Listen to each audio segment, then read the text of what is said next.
Amerika Birleşik Devletleri seçimleri yaklaşırken ABD'nin yeni başkanı kim olacak, Biden gidiyor mu, Trump yeniden mi başkan olacak soruları gündeme geldi. Ama öyle bir isim başkanlığa adaylığını koydu ki adaylık yarışında ben de varım demesiyle bütün planları tersine çevirdi. Onun için Elon Musk'ın favori adayı diyebiliriz. Trump'ın eski dostu olan bu isim adaylığını açıkladıktan sonra artık iki düşmana dönüştü. Trump'a göre o kendisine rakip olarak büyük bir sadakatsizlik yapmıştı. Karşınızda Florida valisi Ron DeSantis'in profili.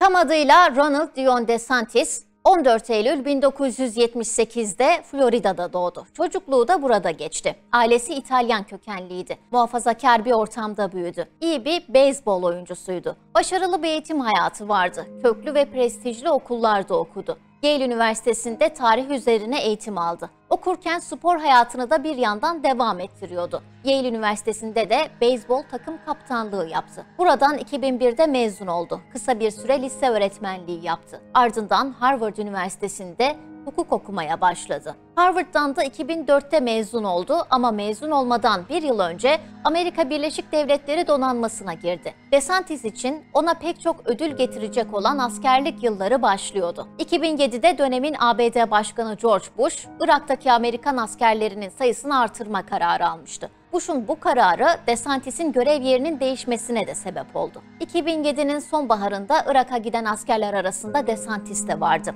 Irak'ta ABD donanmasının özel komando biriminin komutanına hukuk danışmanlığı yapacaktı. 2009'da ünlü televizyon sunucusu ve haber muhabiri Jill Casey ile evlendi.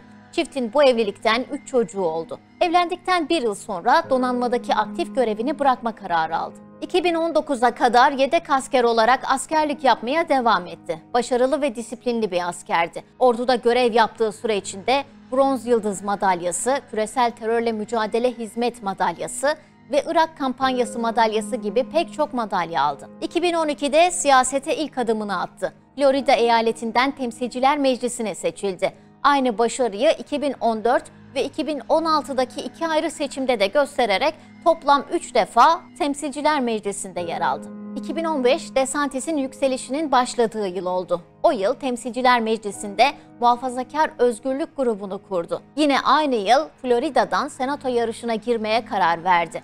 Muhafazakar kanadın desteği de arkasındaydı. Ama Florida senatörü Marco Rubio'nun yeniden seçilmek için yarışa gireceğini açıklaması DeSantis'e geri adım attırdı. Ardından DeSantis senato yarışından çekildi. O ayrıca dönemin ABD Başkanı Donald Trump'ın en yakınındaki isimlerden biriydi. Trump'ı her alanda destekliyordu. Bu destek karşılıklı işliyordu. Trump da DeSantis'ten desteklerini esirgemiyordu. 2018'de doğup büyüdüğü yer olan Florida valisi olmak için seçimlere katıldı. Valilik yarışında en büyük destekçisi yine Donald Trump'tı. DeSantis valilik yarışını 49,6 oy alarak kıl payı kazandı. O artık Florida valisi olmuştu.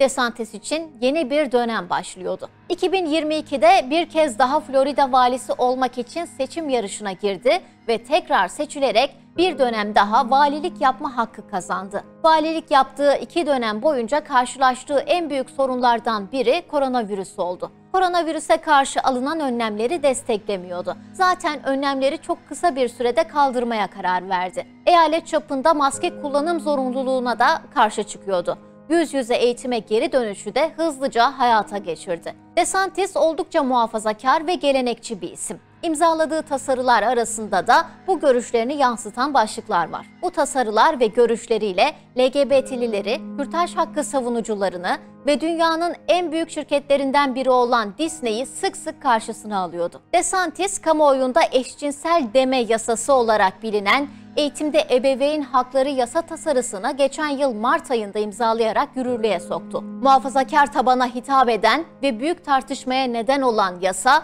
anaokulundan 3. sınıfa kadar okullarda cinsel yönelim ve cinsiyet kimliği konularında eğitim verilmesini yasaklıyor. Yasayı destekleyenler bu yasa sayesinde anne babaların çocuklarına LGBT konusunun çocuklara anlatılmasında söz sahibi olacaklarını savunuyor.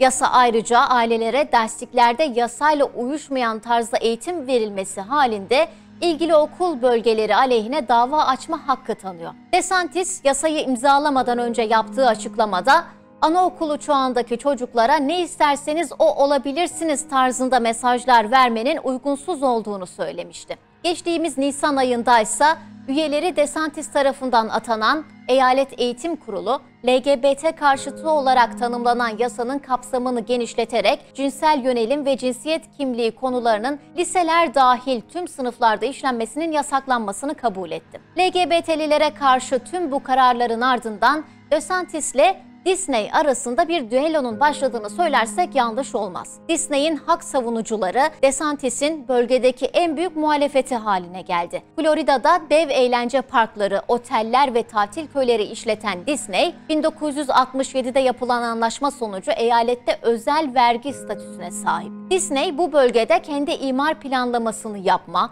İnşaatlarda kendi ruhsatlandırma sürecini yönetme, kendi itfaiye ve ambulans hizmetleri için vergi toplama, kendi elektriğini üretme yetkisine sahip. Ama geçtiğimiz yılın Nisan ayında Florida Eyalet Meclisi, Disney'in bölgedeki özellik statüsünü ve imtiyazlarının 1 Haziran 2023 itibarıyla kaldırılması için hazırlanan tasarıyı kabul etti. Tasarıyı imzalayarak yasalaştıran DeSantis, Disney'in çeşitlilik ve kapsayıcılık programını sonlandırmaması durumunda daha fazla yaptırımla şirketin karşısına çıkacağını söyledi. Bu tam anlamıyla Disney'e karşı savaş ilanıydı.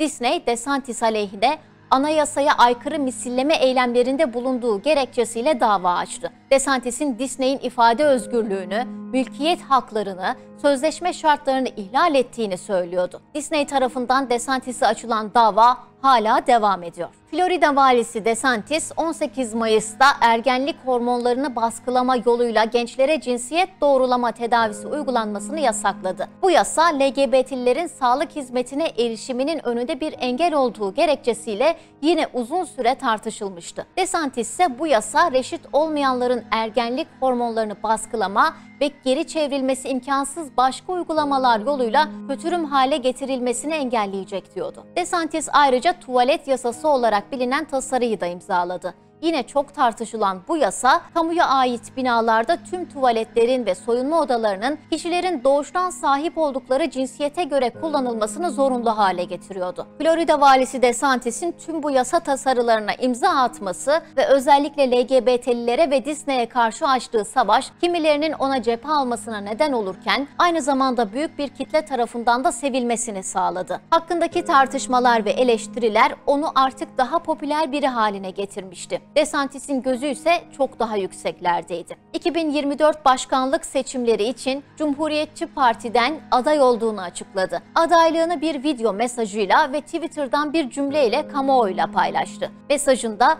"Başkan olmak için yarışıyorum" dedi. DeSantis başkanlığını açıkladıktan sonra ilk 24 saatte $8,2 milyon bağış toplayarak rekor kırdı. Ardından da Twitter'ın sahibi Elon Musk'la Twitter'dan canlı yayın yaptı. Aslında DeSantis'in en büyük destekçilerinden biri şu anda Elon Musk. Hatta DeSantis için Musk'ın adayı diyebiliriz. İkilinin canlı yayında konuşmasının başlamasıyla 600 binden fazla kişi yayını terk etti. Yayında Elon Musk'a adaylık yarışına katılma amacının Cumhuriyetçi Parti'yi kaybetme kültüründen kurtarmak olduğunu söyledi. Son yıllarda Cumhuriyetçi Parti'yi enfekte eden kaybetme kültürüne son vermeliyiz. Geçmişin eski dogmaları gelecek için yetersiz. İleriye bakmalıyız, geriye değil diyordu. DeSantis'in önündeki en büyük engelse Donald Trump. Trump'la DeSantis birbirini her koşulda destekleyen iki isimken şimdi iki rakibe dönüştü. Muhafazakar tutumuyla gündeme gelen DeSantis'e yeni model Trump yakıştırmaları yapılıyor. Görüşleri neredeyse tıpatıp aynı. Göçmen karşıtlığı, LGBT karşıtlığı,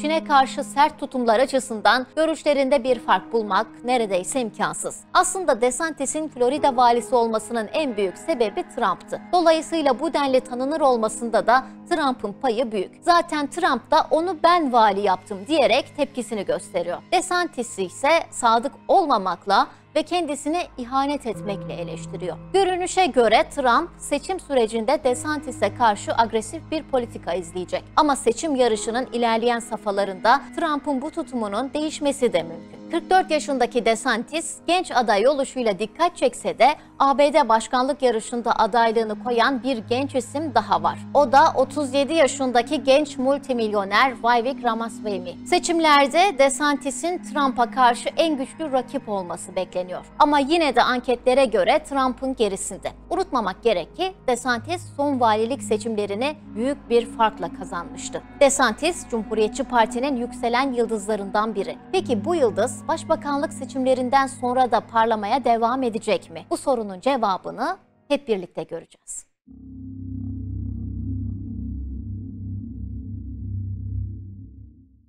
Amerika Birleşik Devletleri seçimleri yaklaşırken ABD'nin yeni başkanı kim olacak? Biden gidiyor mu? Trump yeniden mi başkan olacak soruları gündeme geldi. Ama öyle bir isim başkanlığa adaylığını koydu ki adaylık yarışında ben de varım demesiyle bütün planları tersine çevirdi.